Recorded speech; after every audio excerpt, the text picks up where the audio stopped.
ব্যবহারের জন্য। কিন্তু চলুন দেখি সেলস ফানেল আসলে কি। এটি হলো একটি ভিজুয়াল উপস্থাপনা যেখানে একজন সম্ভাব্য গ্রাহক কিভাবে প্রথমে কোনো পণ্য বা সেবার ব্যাপারে সচেতন হন এবং পরে ক্রয় পর্যন্ত পৌঁছান সেই যাত্রাপথ দেখানো হয়। তাই যেমনটা বলেছিলাম, এটি স্তরভিত্তিক একটি বিষয় যা একজন সম্ভাব্য গ্রাহক অতিক্রম করেন। এটি একটি মার্কেটিং ফ্রেমওয়ার্ক যা ব্যবসাগুলোকে গ্রাহকের পথ বোঝাতে ও পরিচালনা করতে সাহায্য করে, যাতে তারা বিভিন্ন ধাপ পেরিয়ে শেষ পর্যন্ত তাদেরকে অর্থ প্রদানকারী গ্রাহকে রূপান্তরিত করতে পারে। খুবই গুরুত্বপূর্ণ। স্পষ্টতই কল টু অ্যাকশন বোতাম। আপনি যখন আপনার উপস্থাপনা শেষ করেছেন, অথবা আপনার পণ্য বা সেবার কথা বলেছেন, কিংবা আপনার মার্কেটিং বিজ্ঞাপন বা ক্যাম্পেইন সেই ব্যক্তিকে প্রাথমিক বিজ্ঞাপন থেকে কল টু অ্যাকশন বোতামের মাধ্যমে নিয়ে এসেছে, তখনই এটি আপনার সেলস ফানেলে প্রবেশ করে।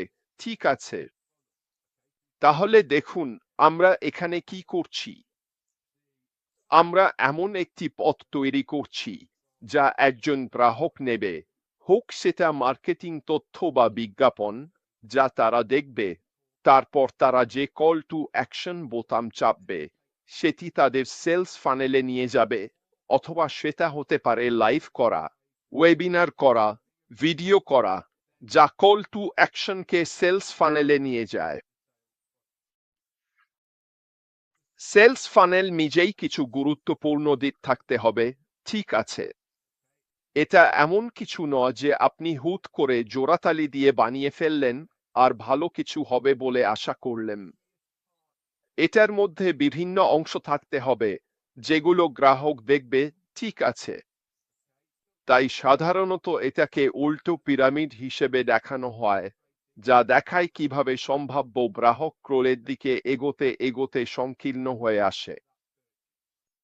এবং ফানেলের ধাপগুলো সাধারণত থাকে সচেতনতা, আগ্রহ, আকাঙ্ক্ষা বা সিদ্ধান্ত, এবং কর্ম অর্থাৎ কেনা। এই প্রতিটি ধাপ গ্রাহকের প্রাথমিক কেনার যাত্রার একটি ধাপকে উপস্থাপন করে। এখন যদি আপনি গতকালের কথা মনে করেন, আমরা সেইটা বোতাম নিয়ে কথা বলছিলাম। ঠিক আছে, যেটা তাদের বিক্রয়ের এলাকায় নিয়ে যায়, যেখানে পরে আরো তথ্য দেওয়া হয় বুলেট পয়েন্ট আকারে, যে গ্রাহক তাদের পণ্য ও সেবার সাথে কি দেখতে যাচ্ছে। এই অংশগুলো খুবই গুরুত্বপূর্ণ কারণ এগুলো বিশ্বাস তৈরি করে, আগ্রহ তৈরি করে, এবং এমন তথ্য দেয় যা গ্রাহককে আপনার পণ্য কেনার সিদ্ধান্ত নিতে সাহায্য করে। তাই আপনাকে এটা ধাপে ধাপে উপস্থাপন করতে হবে। ঠিক আছে, গ্রাহকের যাত্রা, এটি সেই পথ যা গ্রাহক আপনার ব্র্যান্ডের সাথে ইন্টারঅ্যাকশন করে এবং শেষ পর্যন্ত কেনাকাটা সম্পন্ন করে। এটি লিড প্রোগ্রেশনেও সাহায্য করে। ঠিক আছে, একাটি এটি হলো বিক্রয় প্রক্রিয়ার মধ্য দিয়ে লিডের অগ্রগতি। এটি সম্ভাব্য বাধাগুলো চিহ্নিত করতে সাহায্য করে এবং আপনি তৈরি করা ফানেলের মাধ্যমে গ্রাহকের অভিজ্ঞতাকে আরো উন্নত করে। আবারও বলছি, এটি সেই ডেটার সাথে সম্পর্কিত যা আপনি গ্রাহকের বিক্রয় ফানেলের যাত্রা থেকে পান। আবারও বলছি, এটা খুব টেকনিক্যাল শোনাতে পারে, বা এমন কিছু শব্দ মনে হতে পারে যেগুলো এই মুহূর্তে আপনার মাথার ওপর দিয়ে যাচ্ছে, কিন্তু এই সব তথ্য খুব সহজেই পাওয়া যায়। আমি এতে কি বোঝাতে চাচ্ছি? ধরা যাক আপনার একটি 3 স্তরের বিক্রয় ফানেল আছে, অর্থাৎ আপনার মানে কল টু অ্যাকশন লিংক, যেটা আপনার মার্কেটিং ক্যাম্পেইন থেকে গ্রাহককে বিক্রয় ফানেলে নিয়ে আসে। আপনি সহজেই ট্র্যাক করতে পারবেন আপনার বিক্রয় ফানেলের কোন কোন অংশে কতজন মানুষ ক্লিক করছে এবং শেষ পর্যন্ত কে বিক্রয় সম্পন্ন করছে। এটা আপনি অবশ্যই জানবেন, কারণ কি জানেন তখন কি পপ আপ হয়। আপনি একটি বিক্রয় করেছেন, ঠিক আছে, এটাই আপনার কমিশন। কিন্তু আপনাকে এটাও জানতে হবে আপনার বিক্রয় ফানেলের পাশে কেউ পড়ে যাচ্ছে কিনা এবং কেন এমনটা হচ্ছে। যদি আপনি না জানেন কেন মানুষ আপনার বিক্রয় ফানেল থেকে সরে যাচ্ছে, তাহলে আপনাকে সেটা জানতে হবে। তাহলে আপনি সেটা কিভাবে করবেন? এটা আবার ফিরে যায় হয়তো সার্ভে প্রশ্নাবলীর দিকে। যদি কেউ আপনার সাইট ছেড়ে চলে যায়, আপনি সাইটে ট্র্যাকিং এর মধ্যে একটি স্বয়ংক্রিয় ইমেইল রেসপন্ডার সেট করতে পারেন, যা ওই ব্যক্তির কাছে যাবে এবং তাকে জিজ্ঞাসা করবে, আমরা দুঃখিত যে আপনি আমাদের কোনো পণ্য কেনার পথে এগিয়ে যাননি। হয়তো অতিরিক্ত ছাড়ের অফারও দিতে পারেন, অথবা আপনি জানতে পারবেন কেন ওই ব্যক্তি কেনা থেকে বিরত ছিল এবং সেই অনুযায়ী আপনার বিক্রয় ফানেলকে সামঞ্জস্য করতে পারবেন, যাতে পরের বার ওই ব্যক্তি কেনার সম্ভাবনা আরও বাড়ে। এই সমস্ত বিশ্লেষণাত্মক তথ্যই হচ্ছে আপনার গ্রাহকের একটি চিত্র। ঠিক আছে, যদি আমরা একটি বাস্তব দোকানে থাকি, ঠিক আছে, এবং আপনি একজন বিক্রয় সহকারী, আপনি দেখতে পারেন মানুষ আপনার দোকানে ঘুরে বেড়াচ্ছে। যদি আপনি, উদাহরণস্বরূপ আমরা ধরে নিই এটা একটি কাপড়ের দোকান, ঠিক আছে, আপনি দেখতে পারেন একজন সম্ভাব্য গ্রাহক আপনার দোকানে বেড়াচ্ছে, জিনিসপত্র দেখছে, হাতে তুলে ধরছে, হয়তো পরেও দেখছে, আরো অনেক কিছু করছে। জানেন ভালো বিক্রয় সহকারীরা কি করে?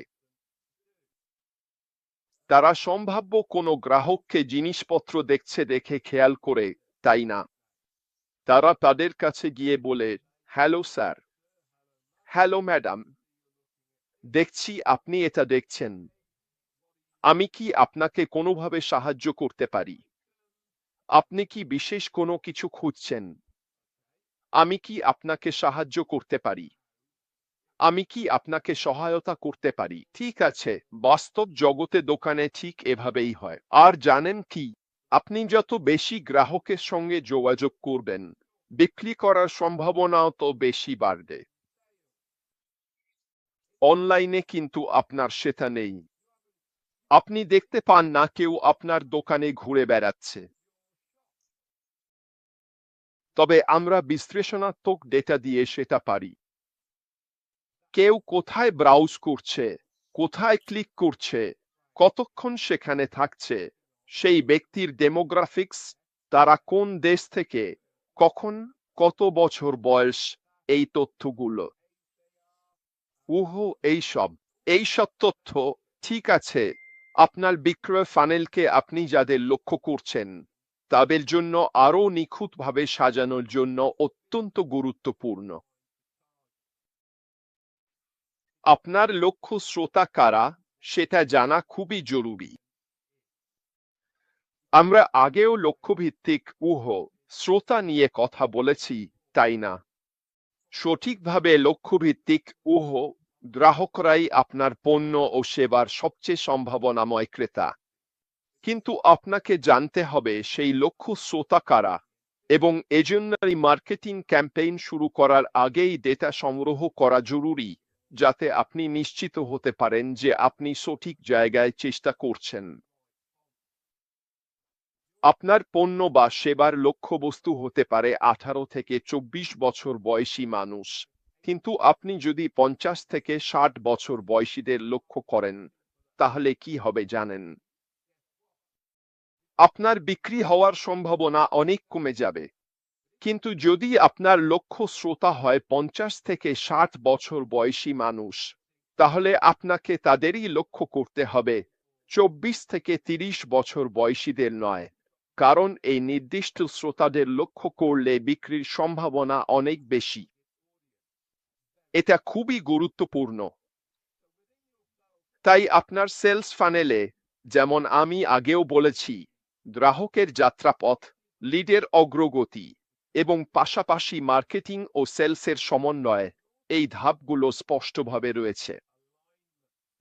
সেলস ফানেলগুলো মার্কেটিং কার্যক্রমের, যা সাধারণত আপনার পণ্যের সচেতনতা তৈরি করে এবং সেলস প্রচেষ্টার যা লিডকে বিক্রিতে রূপান্তরিত করে মধ্যে সেতু বন্ধন তৈরি করে।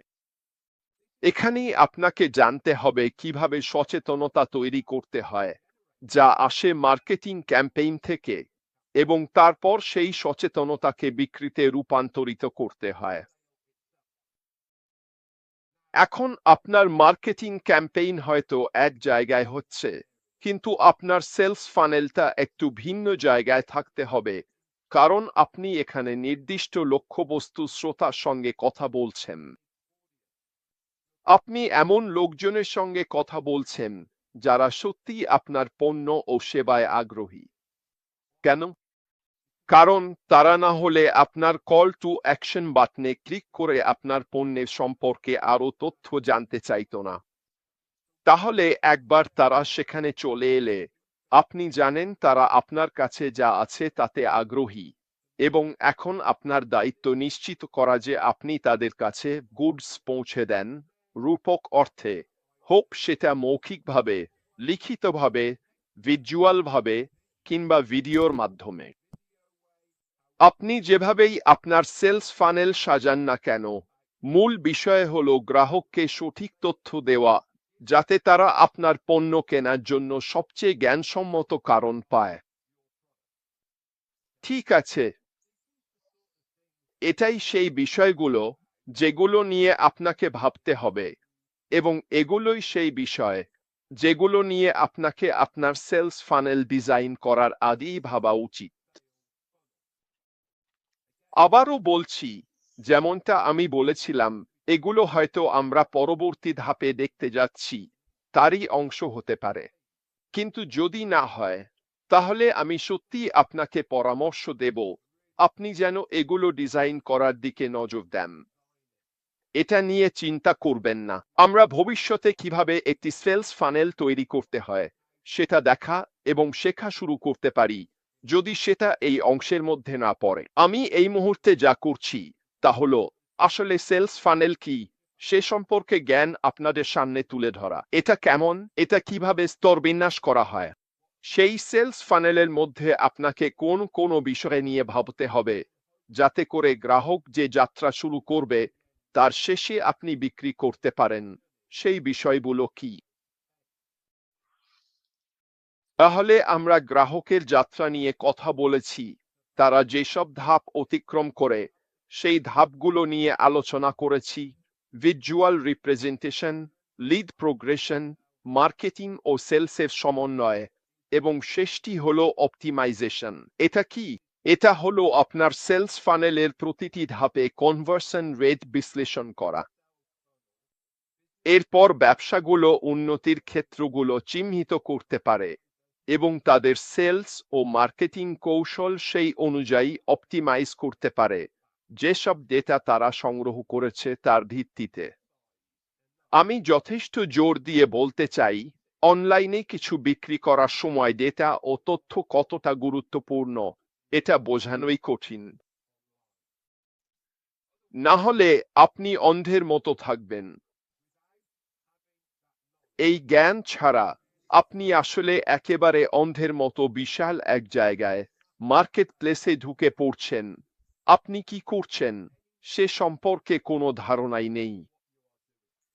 গত কয়েক সপ্তাহ ধরে আমি যেসব বিষয় নিয়ে আলোচনা করছি সেগুলো সবই এমন জ্ঞান যা আপনি এই অপেক্ষার সময়ে অর্জন করতে পারেন, যাতে আপনার বিক্রির সম্ভাবনা আরো বাড়ে। তাহলে এটা কেন গুরুত্বপূর্ণ? সেলস ফানেল নিয়ে এত কিছু কেন গুরুত্বপূর্ণ? কেন? কারণ এটা আপনার কনভার্সন রেট বাড়ায়। এটাই প্রথম কারণ। ফানেল সম্পর্কে বোঝার ফলে ব্যবসাগুলো প্রতিটি ধাপে তাদের কৌশল অনুযায়ী সাজাতে পারে, যার ফলে সম্ভাব্য ক্রেতাকে গ্রাহকে পরিণত করার সম্ভাবনা বেড়ে যায়। মনে রাখবেন, যখন কেউ প্রথমবার আপনার সেলস ফানেলে আসে তখন সে কেবল একজন সম্ভাব্য লিড, একজন গুরুত্বপূর্ণ লিড। এই লিডকে গ্রাহকে রূপান্তরিত করতে হবে, আর আপনি যেভাবে আপনার সেলস ফানেল ডিজাইন করেন সেটাই বিক্রি হওয়ার সম্ভাবনা বাড়িয়ে দেয়।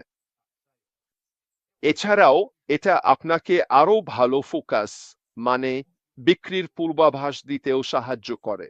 ফানেল ট্র্যাক করলে সম্ভাব্য আয়ের ধারণা পাওয়া যায় এবং বিক্রির পূর্বাভাস করতেও সুবিধা হয়। আপনার কাছে যদি এই তথ্য না থাকে, যদি আপনি এটা ট্র্যাক না করেন, তাহলে আপনি জানেন না আপনার বিক্রির পূর্বাভাস কি হতে যাচ্ছে। এটা গ্রাহক বোঝার ক্ষেত্রেও সাহায্য করে, কারণ সেলস ফানেলের যাত্রাপথে যে তথ্য ফিরে আসে তার মাধ্যমে ব্যবসাগুলো তাদের গ্রাহকদের আচরণ ও পছন্দ আরও ভালোভাবে বুঝতে পারে এবং এটা আপনাকে সঠিক বাজার লক্ষ্য করতে সাহায্য করে। এবং কোন ধাপ সবচেয়ে কার্যকর তা বিশ্লেষণ করে ব্যবসাগুলো তাদের সম্পদ আরও দক্ষভাবে বরাদ্দ করতে পারে এবং প্রাপ্ত তথ্যের ভিত্তিতে সঠিক শ্রোতাকে লক্ষ্যবস্তু করতে পারে। এবং শেষ যে বিষয়টি হবে তা হলো গ্রাহকের অভিজ্ঞতা সর্বোত্তম করা। ফানেলগুলো গ্রাহকের যাত্রাপথকে মসৃণ ও ইতিবাচক করতে সাহায্য করে, যার ফলে আপনার এবং ব্র্যান্ডের প্রতি সন্তুষ্টি ও আনুগত্য বাড়ে। এই কারণেই আপনার ফানেলে যে স্তরগুলো রাখছেন সেগুলো আসলে উল্টো ত্রিভুজ। এটা বোঝা খুবই গুরুত্বপূর্ণ, ঠিক আছে? তাই ভাবুন, সেই প্রথম পাতাটি হলো যেখানে আপনি সব তথ্য রাখেন। এই পণ্যটি কি নিয়ে, এটি কতটা ভালো, অন্য কারো তুলনায় কতটা উন্নত, এটি গ্রাহকের জন্য কি করবে, তারা এই পণ্যটি কিনলে কি দেখতে পাবে। আপনি সেখানে ছবি রাখতে পারেন, ভিডিও রাখতে পারেন, শিরোনাম রাখতে পারেন। আপনি চাইলে প্রথম পাতায় যে কোনো কিছু রাখতে পারেন। এরপর আপনি তাদের একটি বোতামের মাধ্যমে নিয়ে যান, চালিয়ে যান, আরও দেখুন, যেটাই হোক না কেন পরবর্তী ধাপে। এবং সেটাই হলো সাধারণ দর্শকদের সংকুচিত করে পরবর্তী পাতায় নিয়ে যাওয়া, যেখানে প্রশ্ন করা হয়, আপনি কি কেনার জন্য প্রস্তুত? ঠিক আছে, আপনি সেই পরবর্তী অংশেও অফার দিতে পারেন, যাতে মানুষ হয়তো আরও ভালো কোনো সংস্করণ কিনতে উৎসাহিত হয় অথবা আপগ্রেড করতে পারে, বা যেটাই হোক না কেন। ঠিক আছে। এবং তারপর শেষ অংশটি হলো কেনাকাটার প্রক্রিয়া নিজেই। তাহলে আপনি দেখতে পাচ্ছেন, এটি উপরের দিকে এমন একটি প্রভাব তৈরি করে, আর উপরের দিকেই কেনাকাটা সম্পন্ন হয়। এবং মনে রাখবেন, সম্ভাব্য ক্রেতার কাছ থেকে আপনি যে তথ্য সংগ্রহ করেছেন সেটিও অত্যন্ত গুরুত্বপূর্ণ, এবং আমরা সেই তথ্য নিয়ে অন্য একটি সেশনে আলোচনা করব, কিভাবে, কেন এবং কোন উদ্দেশ্যে আমরা সেই তথ্য ব্যবহার করব যা কেউ আপনার সেলস ফানেলে প্রবেশ করার সময় দিয়েছে।